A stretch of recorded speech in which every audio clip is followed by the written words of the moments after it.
Actor Shivaji గారి వ్యాఖ్యల వివాదం అందరికీ తెలిసిందే.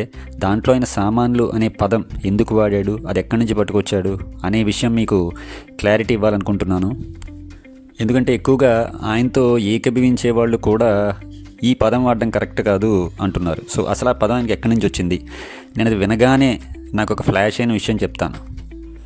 2023లో ఒక వెబ్ సిరీస్ వచ్చింది డిస్నీ హాట్స్టార్లో, సేవ్ ది టైగర్స్ అని. అది నేను చూశాను, చాలామంది చూసే ఉండొచ్చు. చాలా హిట్ అయింది కూడా, 12-13 ఎపిసోడ్స్ నడిచినట్టున్నాయి. నాకైతే అనుకోకుండా నేను చూసిన ఏకైక వెబ్ సిరీస్ అది. నేను అనుకోకుండా చూశాను, అయినా నాకు చాలా బాగా నచ్చింది. అందులో ముఖ్యంగా ప్రియదర్శితో పాటు ఇంకో 2 యాక్టర్స్ ఉంటారు. ముగ్గురు హస్బెండ్స్, 3 వైఫ్స్ ఉంటారు.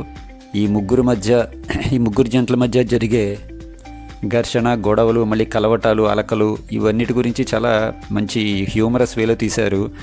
దానిలో యాక్టర్ సీరత్ కపూర్ అని రన్ రాజా రన్ సినిమాలో హీరోయిన్ చాలా కాలం తర్వాత మళ్ళీ అందులో సడన్గా కనిపించింది. సెకండ్ హాఫ్లో కొన్ని ఎపిసోడ్స్ తర్వాత ఇప్పుడు వస్తుంది.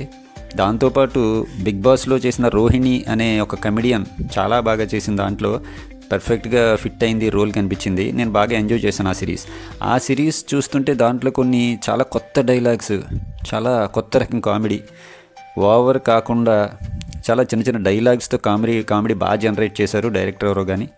సో ఈయన ఈ వ్యాఖ్యలు చేయగానే శివాజీ నాకు వెంటనే ఆ వెబ్ సిరీస్ గుర్తొచ్చింది. ఎందుకంటే నిన్న చూశాను కాబట్టి.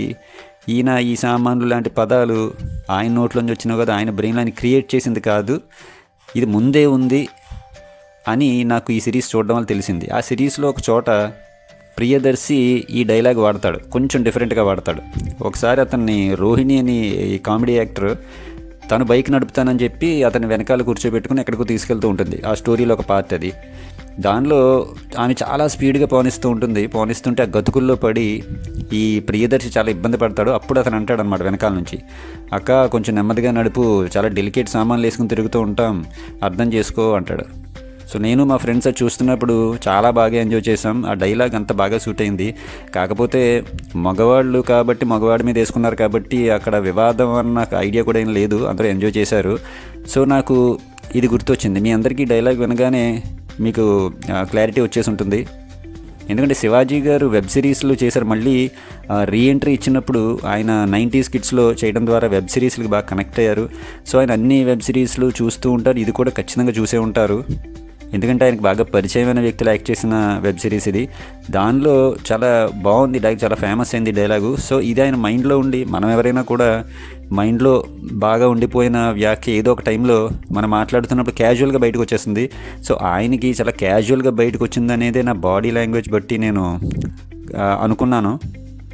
సో ఇది చెప్పే ఉద్దేశమే. ఇందులో నేను ఎటువంటి సైడ్స్ తీసుకోవటం లేదు. ఎందుకంటే ఇది సినిమా వాళ్ళ మధ్యలో జరిగే వివాదం. మాట్లాడిన వాళ్ళు సినిమా వాళ్ళే, స్పందించే వాళ్ళు సినిమా వాళ్ళే.